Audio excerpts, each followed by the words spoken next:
Kalau kita bangun, misalnya seperti ini, kemudian bangun dari tidur, maka sunnah nabinya, nah ini duduk terlebih dahulu. Ya, duduk dulu. Nah, menenangkan diri dulu. Ya, jadi duduk ini bisa mengondisikan keadaan kita tenang terlebih dahulu. Aliran darah berlangsung dengan baik.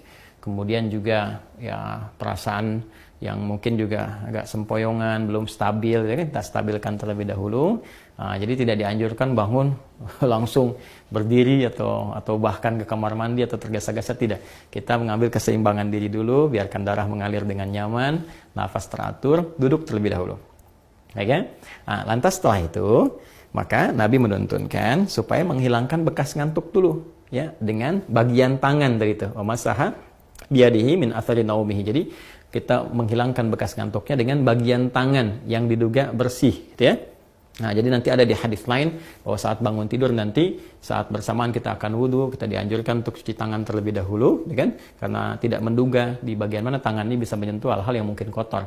Tapi kita bisa menilai dan menduga dengan kuat di bagian tangan mana yang sekiranya bersih untuk kita gunakan untuk menghilangkan bekas ngantuk. Misal seperti ini, gitu kan? Nah, atau kalau kita duga baik, bersih, kita gunakan seperti ini juga. Nah, apa tujuannya? Pertama, untuk membangun kesadaran terlebih dahulu. Ya, sebelum kita berdoa atau sebelum membacakan ayat-ayat atau kalimat thayyibah, supaya doa yang dibacakan, ayat-ayat Quran yang dibacakan, kemudian nilai-nilai spiritual yang dimohonkan kepada Allah itu tersambungkan dengan khusyuk.